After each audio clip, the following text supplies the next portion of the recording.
discussion around race in A Song of Ice and Fire has become a bit tricky in the last few years, mainly because from my point of view as a creator, as someone who's made content for the last 6 years, I've encountered countless comments showing how different people are interpreting the word race when it comes to A Song of Ice and Fire. And while no one is especially wrong in their definition of it, when I talk about race in my videos, I'm looking at it from a classic fantasy point of view.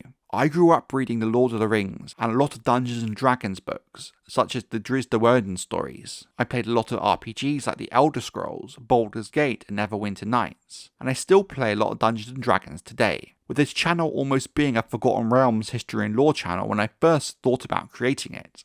So when I talk about things like race, I'm thinking about humans, elves, dwarves, drow, gnomes, orcs, and so on. So with that context, I wanted to make a video talking about the races of the peoples of Westeros, specifically focusing on the elder races, given how distinct they are from humans, who make up the bulk of the races in the story. Because while A Song of Ice and Fire isn't exactly high fantasy, as the likes of the Forgotten Realms, it of course has a lot of these high fantasy elements in it still, albeit seemingly in a more grounded way, with George R. R. Martin's own spin on it. When you look at the races in Westeros, in my mind you can split them into two distinct categories. You have humans and all the different people groups that make up the species, and then the elder races, who fall into the more traditional fantasy roles, with most of them now lost to history, having seemingly died out and turned into legend. While it's easy to lump all the humans together into the same group, with the differences between, say, the First Men and the Andals minimal,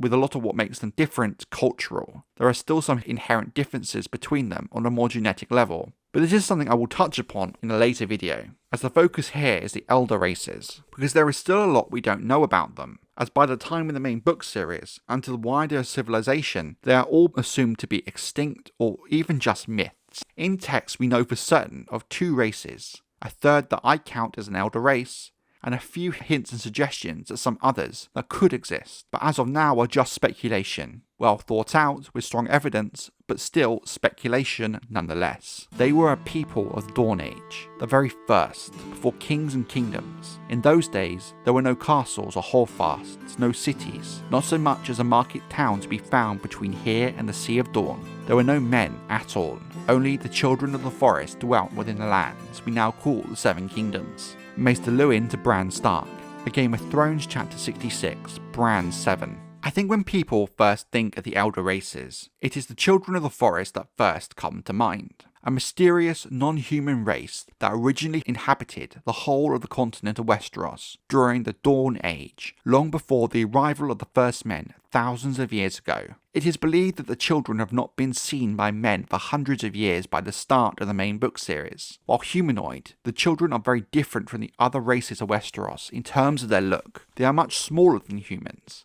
but at the same time, they are not exactly childlike. They have nut brown skin, dapple like deers, with paler spots. Their hands have only 3 fingers and a thumb, with sharp black claws instead of fingernails. They have large ears that can hear things that no man can hear. They usually have large gold and green slitted eyes, like those of a cat, allowing them to see in dark passages and in the depths of night. Given their small size, the children are slight, quick, graceful and agile. Being so close to nature, they often weave leaves and vines and flowers through their hair and wear clothing made from plant matter. But we do not know for sure how long they can live. From what we can tell, they have a long lifespan, living for at least a century, but likely much longer. Very rarely an abnormal child is born with mossy green hair or even blood red eyes, which is taken as a sign that they had been chosen by the old gods. These chosen children are not as physically robust as their kin, and do not live as long, at least not in the traditional meaning of the word, but they do possess the gift of green sight. Once they are bound to a weirwood tree, these chosen live far longer than any other child of the forest. The children are omnivores, as they feed on different types of food they find and cultivate in and around their caves,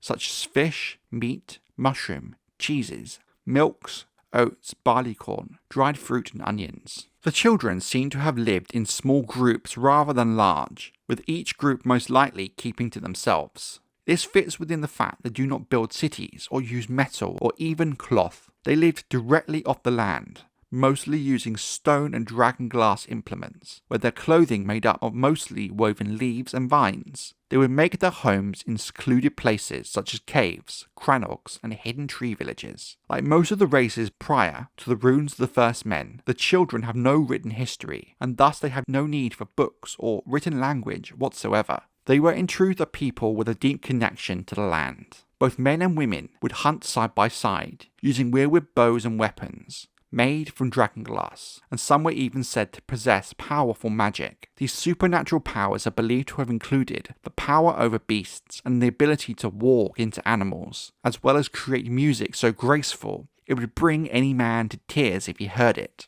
It is also thought that those that possess the ability of green sight might be able to talk to the long dead. It was the children who carved the faces on the weirwood trees to keep watch over the woods. They believed that the trees were gods, and that when they died, they became one with them. Some, like Septon Bath, believed the children also possessed the ability to communicate with animals such as ravens from incredibly long distances. We don't know when or where the Children of the Forest came from, or how long they had been in Westeros before the arrival of the first humans. What we do know is that for thousands of years during the Dawn Age, Westeros was mostly populated by the Children of the Forest and the Giants. We do know that the two races did sometimes war, thanks to giant skeletons being found with embedded dragonglass arrows in their bones, but they often worked together in times of peace. The children spread throughout much of Westeros, from the shores of the summer sea to the lands of always winter. They called Dawn the Empty Land, suggesting they never settled the harsh deserts.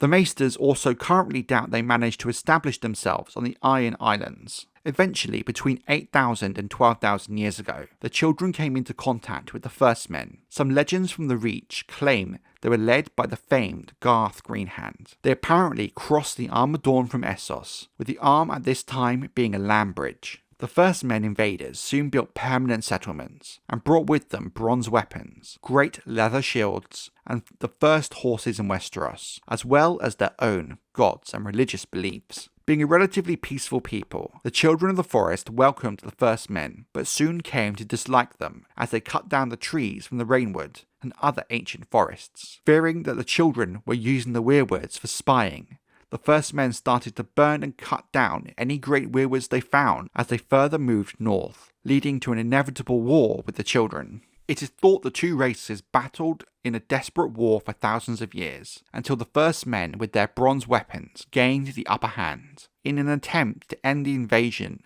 the children used the Hammer of the Waters to shatter the Arm of Dawn into what is now the Stepstones, breaking the land bridge with Essos, stopping the flow of First Men from the continent. It is said that some of the First Men, who became Crannog men, grew close with the children in these days, with the Greenseers at the children's Tower of Moat Cailin bringing the Hammer of the Waters down a second time, this time upon the neck. While flooding it and turning it into a marshland, it did not have the same effect as the breaking of the Arm of Dawn, which suggests that by this time the magic of the children had weakened significantly. Eventually the First Men and the children fought to a standstill. The two races agreed a peaceful coexistence and signed the pact on the Isle of Faces, granting all the open lands to humanity and the deep forests to the children, who had been greatly diminished by this time. The children in turn taught the worship of the old gods to the First Men, with the First Men now mostly adopting this new religion and abandoning whatever gods they worshipped before. With the Dawn Age over, the Age of Heroes followed. The pact between the children and the First Men lasted for thousands of years of relative peace. Eventually, the enigmatic Others, also known as the White Walkers, invaded from the far north, bringing death and destruction to the children and the First Men alike. During an extended period of winter, known as the Long Night, the children joined with the First Men, led by an unknown last hero, to fight against the Others in the battle for the Dawn. Eventually, the Others were driven back into the lands of always winter. As a result, Bran the Builder, the legendary founder of House Stark, is said to have enlisted the magical aid of the children during the construction of the wall. The Long Night had reduced the number of children even further, with the children slowly withdrawing from the lands of men, retreating deeper into their forests and beyond the wall. It was recorded by the Night's Watch that the Children of the Forest gave the Black Brothers 100 obsidian daggers every year during the Age of Heroes, but as time progressed, the tradition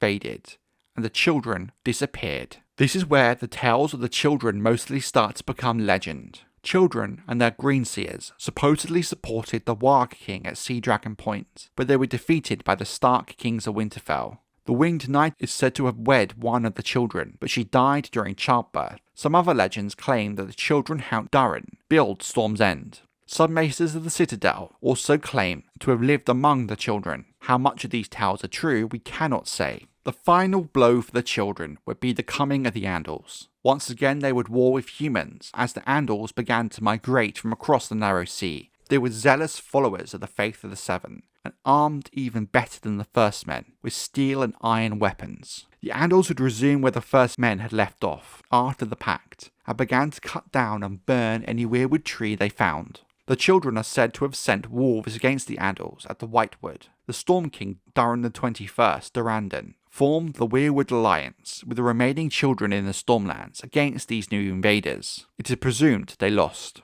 Having seen the Andals overwhelm the kingdoms, Gawain the Fourth Gardener, King of the Reach, sent men to seek aid from the children, although it's unknown if any were actually found.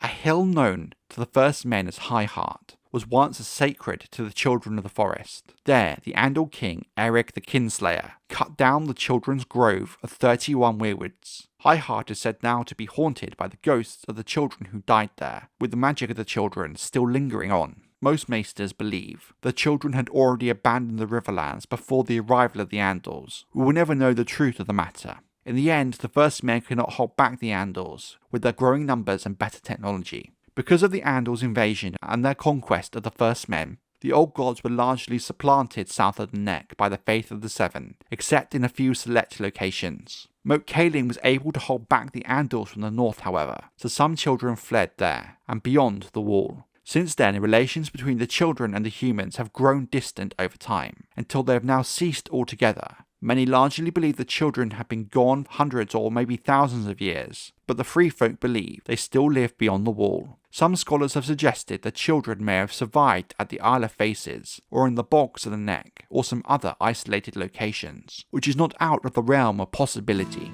Noy and his men had been waiting with him behind the gate of heavy iron bars like the two Pip had just unlocked. 2 crossbows had gotten off a dozen quarrels as the giant struggled towards them. Then, the spearmen must have come to the fore, stabbing through the bars. Still, the giant found the strength to reach through, twist off the head of Spotted Pate, seize the iron gate and wrench the bars apart. Links of broken chain lay strewn across the floor. One giant. All this was the work of one giant.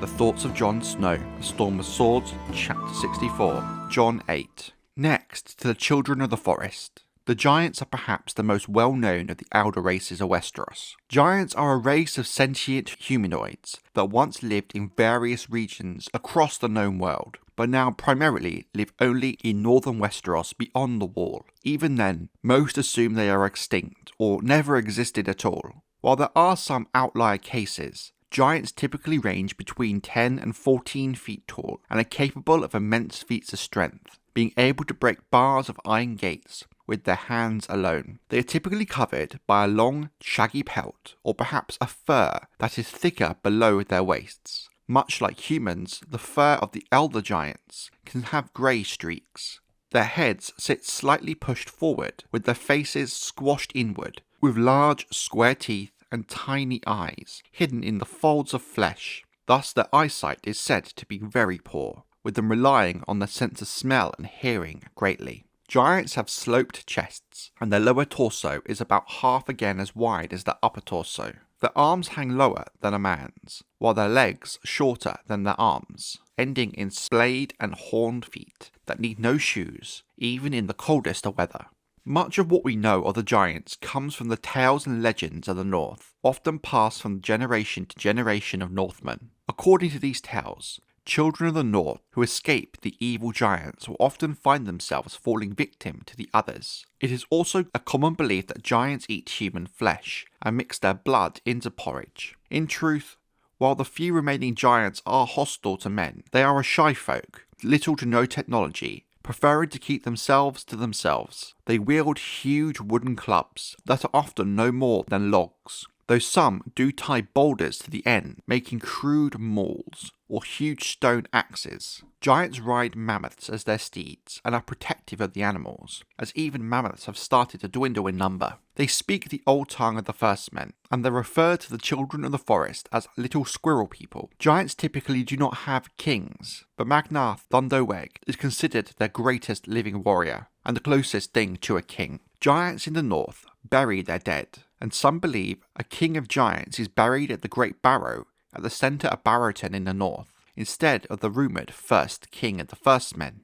Giants freely roam and reside beneath tall trees or in caverns. Scholars believe giants probably lived in the caverns beneath Casterly Rock for some time, as well as in the mountains of the Vale. Thens interact more with giants than the other free folk tribes, sharing usage of the old tongue. Some free folk believe that the particularly large men in the north, such as the men of House Umber, have giant's blood, but in truth there has been no recorded incidents of crossbreeding, and it is likely not possible. Some have theorised that the ancient maze makers of Lorath, or the Stoneborn of Skagos, descend from giants. As we know, it is believed that only the Children of the Forest and the giants lived in Westeros prior to the arrival of the first men. Giants are known to have lived in the foothills of the Red Mountains and Massey's Hook, and the bones of giants are occasionally found in the Westerlands. Giants were not included in the pact between the first men and the children, which some have taken to mean they had already moved further north by this time. In some stories of the Dawn Age, Garth Greenhand was rejected in his efforts to civilize giants, and another of Garth's sons, Brandon of the Bloody Blade, is said to have driven the giants from the Reach. Giants have become foes in many of the tales of the first men, involving the likes of Serwyn of the Mirror Shield and the Winged Knight in the Vale. The northern legends of the last hero include him and his companions encountering ravenous giants, but again, given what we know about the nature of giants, this might just be part of the legend. But according to some tales, Brandon the Builder did use the help of giants to build Winterfell and the Wall. Given we know the Children of the Forest did help with this, the giants also helping is not a huge leap of logic. Jormund, king beyond the Wall and contemporary of Bran the Breaker, is said to have blown the Horn of Winter and woken giants from earth. An ancient ballad describes a king of winter driving giants from the north, and the heads of some giants are said to have ended up on the walls of Winterfell. There was also a tale where Lun the Last, king of the giants, was killed by the Storm King, Durin the Dour. During the reign of King Jaehaerys Targaryen, a Lord Walton Stark was killed by giants in the Haunted Forest, while he pursued some rebels and Night's Watch deserters led by Sir Ryan Mallory, with him being the last known human killed by a giant. The last reports of giants in Westeros are more than 100 years old, with many south of the Wall now assuming they are all dead. Now, unable to withstand the Second Coming of the Long Night and the others, the several hundred few remaining giants have joined the host of Mance Rayder, King Beyond the Wall, and taken active role during the main book series. They're never far, you know. They won't come out by day, not when the old sun's shining. But don't think that means they went away. Shadows never go away. Might be you don't see them, but they're always clinging to your heels. Tormund to Jon Snow. A Dance with Dragons, Chapter 58, Jon 12. The others, also known as White Walkers, are a species of humanoids that exist in the north beyond the Wall in the lands of Always Winter. As they have not been seen for 6,000 to 8,000 years, they are considered to be extinct. Some now even believe they never existed at all. The others have been described as tall and gaunt, with flesh pale as milk, with cold, blue, piercing eyes. They appear to be superior swordsmen to your average human, wielding thin crystal swords. These pale swords are extremely sharp, capable of moving through ringmail as if it was silk, and shattering most blades they come into contact with. The swords are said to be alive with moonlight and have a faint blue glow to them. The others are capable of resurrecting dead men or creatures as wights. Only burning the bodies of the dead can prevent the others from resurrecting them. It doesn't seem to matter how old the bodies are or their state of decomposition. They can resurrect them all the same. There are tales of the others riding the corpses of dead animals as well, such as bears, direwolves, mammoths, and horses, with some tales also speaking of the others riding giant ice spiders. They move so lightly on the snow, they leave no prints to mark their path. Extreme cold accompanies them, but it's unknown whether the others only come when it's cold, or whether they bring the cold with them. There is evidence that supports both of these ideas. They might appear during a snowstorm or a mist and melt away when the skies begin to clear. They hide from the light of the sun and emerge at night. Once again, some stories do claim that their coming brings the night, even if it were the middle of the day. The language the others speak is unknown to us, but has been described as sounding like the cracking of ice on a winter's lake, and their laughter as being as sharp as icicles. According to the tales of Old Nan and other legends of the north, others hate every creature with hot blood in their veins. Stannis Baratheon calls them demons made of ice and snow and cold, while Melisandre, a red priest of R'hllor, believes the others are the cold children of the Great Other, allegedly an evil entity of darkness, cold, and death, who wages an eternal war against R'hllor. The free folk beyond the wall believe the others and their whites can smell life, or rather its warmth. According to the stories of Old Nan, the free folk give the women they steal from south of the wall to the others, and they lay with the others during the long night to birth half-human children. According to his wives, Craster leaves his sons for the others, whom he calls the gods, and when he does not have a son to give them, he leaves them sheep. Craster's wives also believe that Craster's sacrificed sons become others as well. Craster calls himself a godly man, and as such believes he does not have to fear any attacks from the others or their whites. The others have a few known weaknesses that are recorded in ancient texts. One is obsidian, also known as dragonglass. Ancient texts also recorded a weakness known as dragon steel, which may be the same thing as Valyrian steel. The king beyond the wall, Mance Rayder, and his wife Dalla believe that the wall prevents the others from crossing into the Seven Kingdoms of Westeros, thanks to the magic used in its construction. According to legend, the others emerged from the lands of Always Winter 6,000 to 8,000 years ago, bringing with them an era of cold and darkness known as the Long Night, which lasted for a generation. Some tales even claim thousands of years. They reanimate the dead, both men and animals, to serve them. In the Battle of the Dawn, they were ultimately vanquished by the first men of the Night's Watch and the Children of the Forest, who formed an alliance made possible by the last hero. Some tales from the distant lands in eastern Essos claim that the Long Night was brought to an end by Azor Ahai, who led the fight wielding a legendary flaming sword known as Lightbringer. The Night's King, the 13th Lord Commander of the Night's Watch, is believed to have taken a wife with pale skin and blue eyes, resembling an other. She was rumoured to be a sorceress. He brought her to the Night Fort, the largest castle of the Night's Watch defending the wall, and declared himself the Night's King,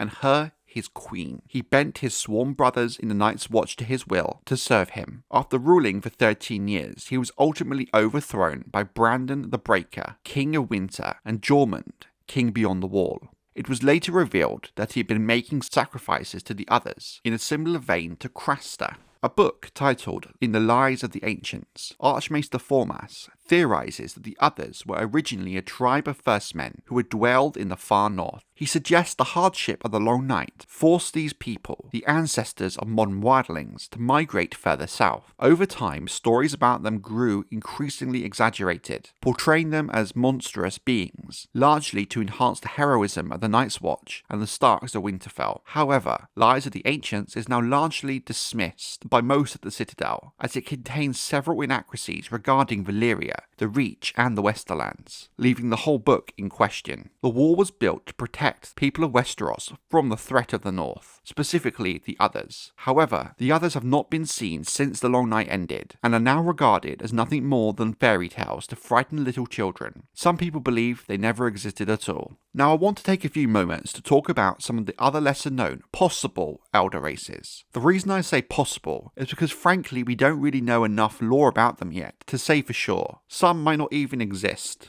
and just be myths and legends. The Green Men are a sacred order entrusted with the guardianship of the Isle of Faces in the Riverlands, a small weirwood grove in the middle of the God's Eye. Much of what we know of them comes from legends which claim they are horned, almost like antlers, and have dark green skin. According to the tales of Old Nan, the Green Men ride elk and other woodland beasts. Most maesters of the Citadel believe the Green Men's clothes are green, and they wear headdresses with horns on, rather than horns being part of their body. After many years of war between the First Men and the Children of the Forest, their respective wise men came to the conclusion that the bloodshed had gone on too long. They came together to make peace on the Isle of Faces in the God's Eye, agreeing to a pact which would give the First Men all the lands except the deep forest, which would remain under the dominion of the Children of the Forest. The First Men agreed they would cut down no more trees, so that the gods could bear witness to this historic agreement. All the trees on the island would have faces carved into it, and the Order of the Green Men would be created to guard the grove. The Andals were unable to destroy the Green Men during their invasion of Westeros, leading to some conjecture that the Children of the Forest may have survived on the Isle of Faces with their aid. During the Dance of the Dragons, Adam Velaryon was said to have flown his dragon, Sea Smoke, to the Isle of Faces and taking counsel with the Green Men, but we cannot say for sure what Adam did during this time, or even if this story is true. Mira Reed and Jojen Reed tell Bran Stark the story of the Night of the Laughing Tree, in which a Crannog man, likely their father Howland Reed, visited the Green Men while at the tourney of Harrenhal. It does very much seem that the Green Men do exist, with rumours of their appearance coming up every few years. The question is, what is their true nature? Are they these antlered protectors of the Weirwoods, or something else altogether? The Isle of Faces and the mystery surrounding it is a fascinating part of the lore of A Song of Ice and Fire, and I do hope we get more information about the Green Men. Seeing the Green Men in House of the Dragon did leave me physically speechless, as I never expected the show to include them or delve into the more magical side of Westeros that Game of Thrones ignored. The fact we saw them to me suggests they might have some small role in the story to come, and maybe George R. R. Martin has given the writers some new lore or details about them. There is also the legend of the Deep Ones, and while the tales are fascinating and the evidence compelling, especially the implications of it, out of all the apparent elder races, the Deep Ones are the least likely to have actually existed, until we get more information about them that says otherwise. Deep Ones are supposedly a species proposed by Maester Theron in his manuscripts Strange Stones. A connection was drawn between the black stone of the Sea Stone Chair and that of the ancient fortress that serves as the foundation of the High Tower in Old Town. It suggested they were created by the Deep Ones, a queer, misshapen race of half-men, sired by creatures of salt seas upon human women. Maester Theron suggests they inspired the legend of the Merlings, and that the sea creatures who fathered them inspired the religion of the drowned gods. The legends of Lorath claim the Lorathi maze-makers were destroyed by creatures from the sea, whereas the folk of the Thousand Isles sacrifice sailors to fish-headed gods, of which stone idols emerge when the tide is low. But arguably the most compelling piece of evidence is the fact that these oily black stone structures, such as the Sea Stone Chair and the base of the High Tower, seem to appear not just in Westeros, but across the known world.